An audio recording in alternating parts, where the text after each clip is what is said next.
Good morning, boys and girls. This is Miss Underwood, and I decided since it's a beautiful spring day that I was going to take my story for you outside. And today I have a very special story. We all know the story of the three little pigs, but do we know the real story of the three little pigs? And that is today's question. We are going to hear the story of the true story of the three little pigs. And this is told to us from the big bad wolf's perspective. Now, I have a question. Do you think that the wolf is bad? I want you to think about it. Because in the story that we know, he huffs and he puffs and he blows down their houses. Is there another explanation? I don't know. Let's read this book and find out what the wolf has to say for himself about why he huffs and he puffs and he blows down some houses. So this is the true story of the three little pigs. And do you see all those power words in that title of that story? And this is as told by John that's a hard word. Scieszka, illustrated by Lane Smith. Did you see Miss Underwood use her stretchy snake reading strategy on stretching out that hard word? So now, let's get started. Everybody knows the story of the three little pigs, or at least they think they do. But I'll let you in on a little secret. Nobody knows the real story because nobody has ever heard my side of the story. I am the wolf, Alexander T. Wolf, and you can call me Al. I don't know how this whole big bad wolf thing got started, but it is all wrong. Maybe it's because of our diet. Hey, it's not all my fault. Wolves eat cute little animals like bunnies, sheep, and pigs. That's just the way we are. If cheeseburgers were cute, folks probably would think you were big and bad. Now remember, we talked in our animals unit that wolves are they herbivores or carnivores? That's right, carnivores. So, but like I was saying, the whole big bad wolf thing is all wrong. The real story is about a sneeze and a cup of sugar. This is the real story. And look at that picture.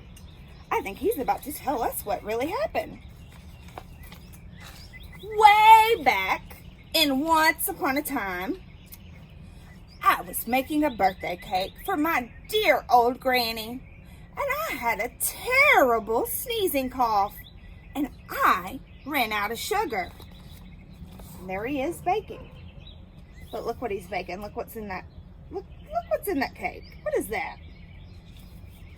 I've never baked a cake with a bunny hanging out. Have you?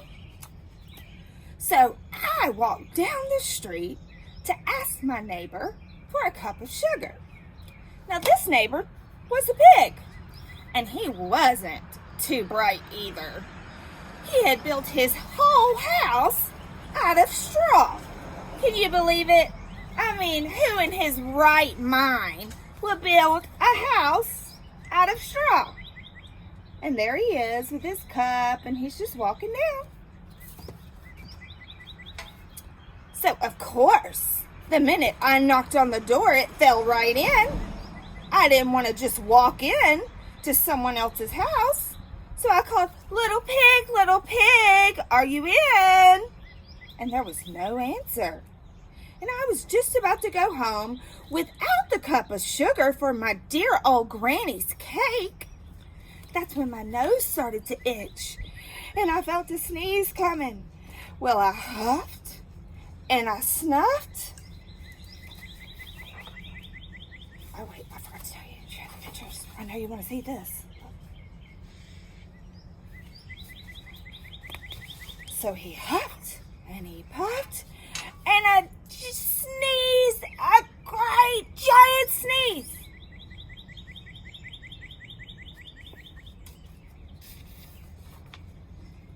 And you know what? That whole darn straw house fell down. And right in the middle of the pile of straw was the first little pig, dead as a doornail. He had been home the whole time. Seemed like a shame to leave a perfectly good ham dinner lying there in the straw, so I ate it up. Think of it as a big cheeseburger just lying there. Do you think he's telling the truth? Think about it. I was feeling a little better, but I still didn't have my cup of sugar. So I went to the next neighbor's house. This neighbor was the first little pig's brother, and he was a little smarter, but not much.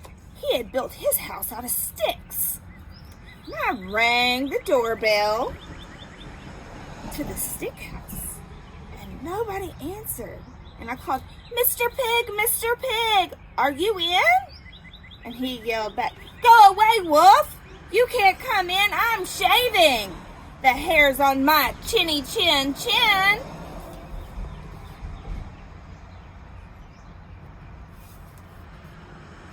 Does that sound a little bit like the story that we know of the three little pigs? Because I remember the three little pigs saying, "Not by the hair of my chinny chin chin." I grabbed the doorknob when I felt another sneeze coming, and I huffed and I snuffed and I tried to cover my mouth, but I sneezed a great sneeze. And you're not going to believe it, but this guy's house fell down just like his brother's. And when the dust clears, there was a second little pig, dead as a doornail. Wolf's honor. Now, what are the chances that that wolf huffed and puffed not once but twice, and just so happened he had to sneeze not once but twice with two little pigs just standing there? I wonder which version of the story is true. Let's see. Let's keep reading to see if we can find out and make a choice. Now, you know food will spoil if you just leave it out in the open. So I did the only thing there was to do. I had dinner again. Think of it as a second helping. I was getting awfully full, but I still didn't have that cup of sugar from my dear old grandmother. So I went to the next house, and this guy was the first and the second little pig's brother. He must have been the brains of the family. He had built his house out of bricks. I knocked on the brick house and no answer. And I called, "Mr. Pig, are you in?" And do you know what that rude little porker answered? "Get out of here, Wolf. Don't bother me again." Now, is that Wolf using kind words right now? So when wolves or little boys and girls start using unkind words, do we think they're telling the truth? Look at the picture. And you see that big bad wolf, or Alexander T. Wolf, as he likes to call himself, belly getting bigger, and there he is knocking on that door. Talk about impolite. He probably had a whole sack full of sugar. See, Miss Underwood just made a mistake, and all she did was go back and correct it. Everybody makes a mistake when they're reading, but we keep our trying line and go back and fix it. And he wouldn't even give me a little cup for my dear old granny's birthday cake. What a pig! And I was just about to go home and maybe make a nice birthday card instead of a cake when I felt my cold coming on. And I huffed and I snuffed, and I sneezed once again. And the third little pig yelled, and your old granny can sit on a pin. Look at that. Now we know we don't like it when somebody says something ugly about our family members. So, let's use our thinking skills. Which do we think's telling the truth? Now, I'm usually a pretty calm fellow. But when someone talks about my granny like that, I go crazy. When the cops drove up, of course I was trying to break down this little pig's door.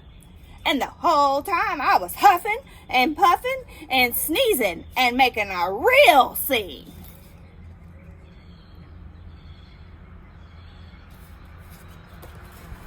And look, you can see there's news reporters there, and there's police officers there.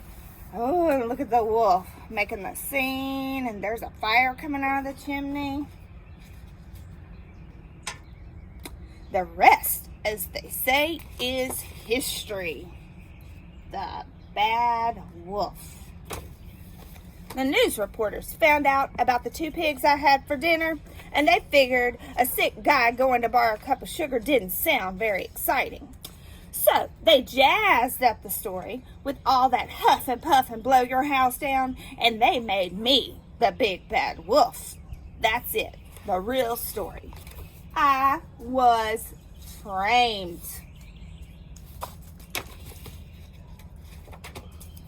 Maybe you could loan me a cup of sugar, as he says from his jail cell. Now, boys and girls, I want you to think about that. That is the story of the true story of the 3 little pigs, as told by Alexander Wolf. Now think about that. I'm sitting here outside and I'm wondering, based off all we know of the 3 little pigs side of the story, and now we have the wolf side of the story. So we know when we are listening to stories, we hear one side and we hear the other, and we compare them together. So when we compare those stories together, which makes the most sense? You're right, I agree with you. I'm not certain that the big bad wolf is telling us the complete truth in this story, because not once did the little pigs mention in any of their stories about a cup of sugar, did they? Now, he did mention the hair of the chinny chin chin in his story only once. And then the other thing he did, he started using some unkind words to start talking about the little pigs, didn't he? Yeah, he did. And then he started justifying, like when Miss Underwood talks to us about when we get into an argument or disagreement with our friends, and we are redirected with our behavior, you start telling me, oh, well, he did this. Okay, that happens because we argue, but that doesn't, 2 wrongs don't make a right, correct?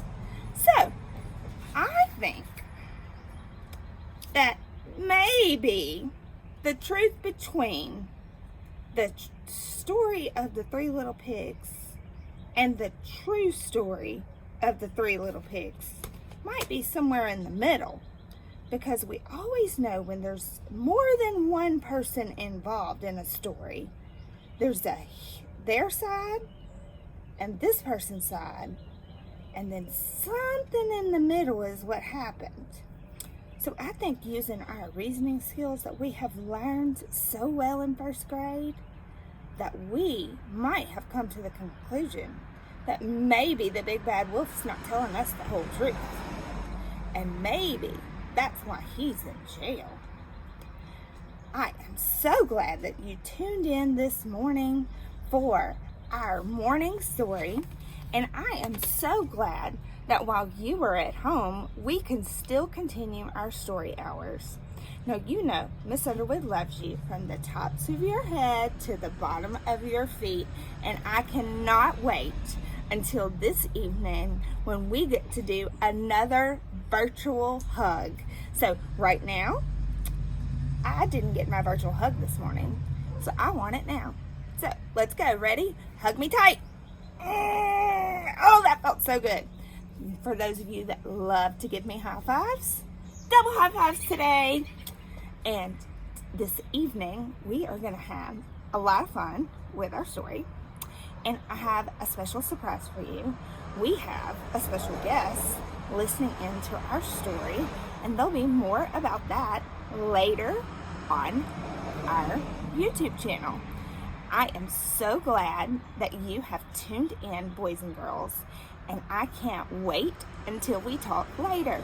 Don't forget to read, and love it so that your brains can grow. Love ya. Talk to you later.